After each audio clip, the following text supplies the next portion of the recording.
I had someone ask me fairly recently what my thoughts on selling on Redbubble and Etsy were, and I figured I'd just give a little informational thing about what I feel about Redbubble. I'm not going to do Etsy right now. I'll probably do that another time.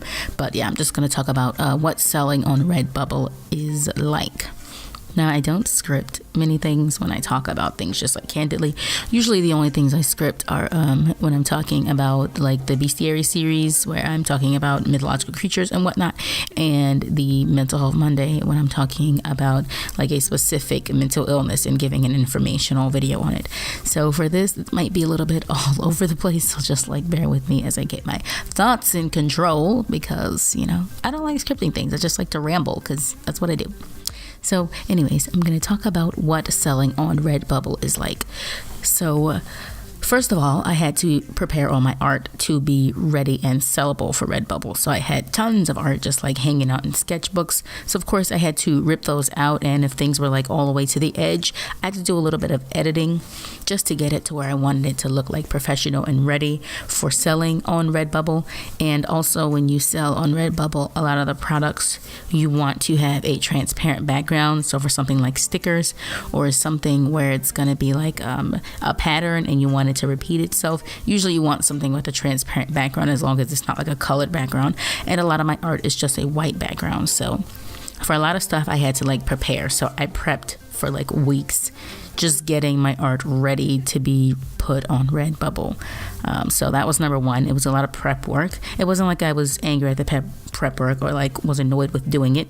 It was just something that needed to be done. So that's just something that you're going to have to do if you're thinking about selling on Redbubble. You're going to have to prep your art, which is what you're going to have to do to sell it on any website, honestly. But yeah, just thought I'd throw that in there. So yeah, so I officially like launched the site, which is when I told people about it, because I was like uploading things to it. But I officially launched it on September the 10th, and of last year, of 2018.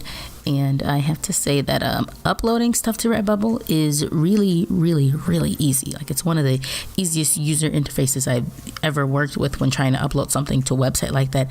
Like, I'm pretty sure years ago, I want to say I did like Zazzle, and oh my gosh, it was so annoying trying to figure out how to get everything where I wanted it.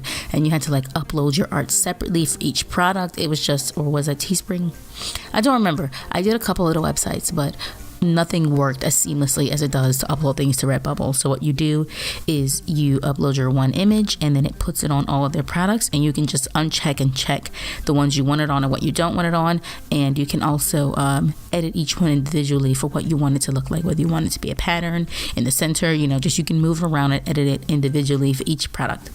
And the good thing about that is you only upload one image. But if you need a different image for a different product, you can upload a separate one.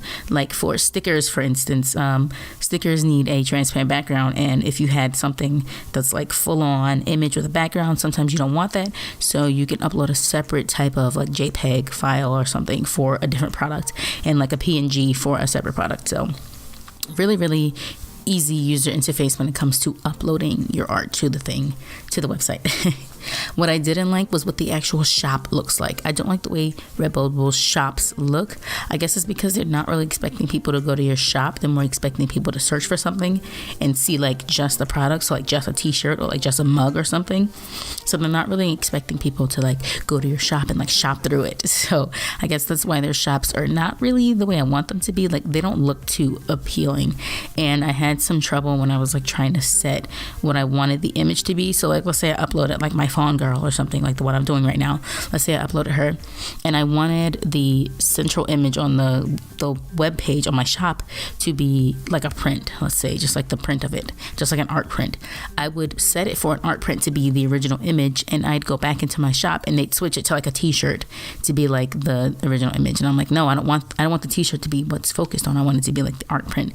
So it was just, that was a little weird. I didn't know how to fix that. But other than that, I did like uploading my stuff to Redbubble. You know, it was a easy experience doing that.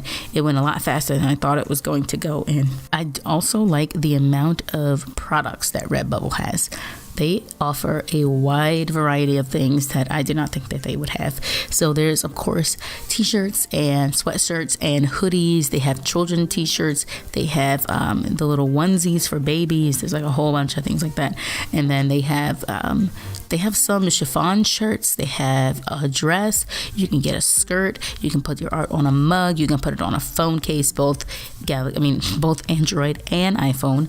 And they have tapestries. You can get scarves. You can put it on a clock. You can just get like an acrylic block art print. Like, they have a wide variety of products, which I also really enjoyed. So basically, I liked almost everything about using it except for what your shop looks like, and also the profit margin. So that's why I'm really going to get into my dislikes of Redbubble. Now, there is an option when you're uploading where you can set what you want, like how much money you want to make. But then, of course, that's going to make your product cost higher. So just to put some things into perspective, I'm going to tell you, the first sale I made was a sweatshirt.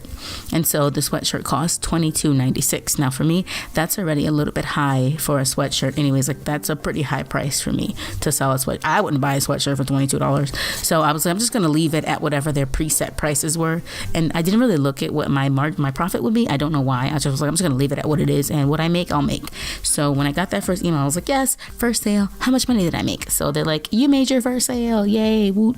And then they showed me you sold their sweatshirt for $22.96, and then it showed me the amount of money I made, which was a whopping $3.53.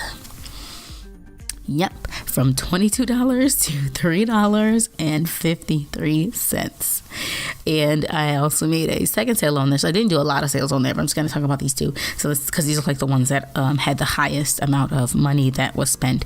So for the second sale I made, this one was like an extra large t-shirt. And that one costs $46.45. That is pretty expensive to me. I would never buy one article of clothing that's $46 unless it's like shoes or a jacket or something. I would never buy a t-shirt for $46. Like, that's insane.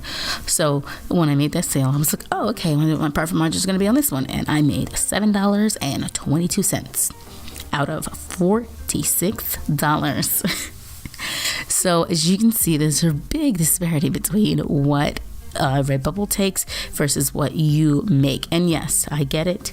They take care of everything. You don't have to do anything. You upload your art, you put the message out there that it's up there, or even not, because they already have users on there looking for certain things, so you don't even have to market it. Redbubble might, just takes care of some of that for you, because I didn't do much marketing. I don't know how these people found me. I think they were just like searching creepy art or something. And that's what the good thing about it. You don't have to really do much. You just upload your art, put it out there. People are going to buy it. You don't have to take care of anything, any customer requests, anything like that. You don't deal with the customer at all. All you deal with is putting your art on the website, and they take care of everything else. The shipping, the making of the product, everything like that, they deal with it. But still, that just seems a little bit crazy to me that is the amount of money that I was making back for them, especially because compared to my Etsy shop, because I do have both, compared to my Etsy shop, which I only sell prints on. I don't sell like clothing or anything, obviously. So I sell my prints, all of them, for $15. And on that $15, I'm making about $10 per print on that. So the difference between what I'm making on Redbubble versus what I'm making on Etsy is a very, very high amount. So that was just a little strange to me. But other than what it did with my shop, like it changed some images and the profit margin, Redbubble is a really, really, really good site. I mean, I don't know anyone that can like make a living off of Redbubble unless you're selling things that's like really, really high, or you're just doing an insane amount of sales a day. But I feel like it's like something to have like a little extra income with. You're not going to have much, let me tell you. You are not going to have much extra. But it is something to give you a little bit extra, I suppose. So basically what I'm getting at is Redbubble is a great website for if you just want to make like some type of passive income. But it's not going to be a high amount of passive income. Unless, of course, you set your products to be insanely high price, which no one might even buy them if they're that high priced. Or you just have products that people love and they're buying it day in and day out all the time. So those are my takeaways from it. I didn't like take down the site, so it's still there. I just don't pay much attention to it. I don't really consistently upload on there just because, I don't know, it feels like it's like passive income, but not the type of passive income I want. So it's a little abandoned right now. After I made those first sales, I was just like a little put off, but I do stay consistent with my Etsy shop, so that is always there. But that's all I had to say about Redbubble. I don't think they're like a horrible website or anything, although I have heard some horror stories, so I don't know if they're like scamming some people or not. But yeah, I have heard some really bad stories about Redbubble. But either way, that's all I have to say about them. And I'm done with this, and is all. Bye.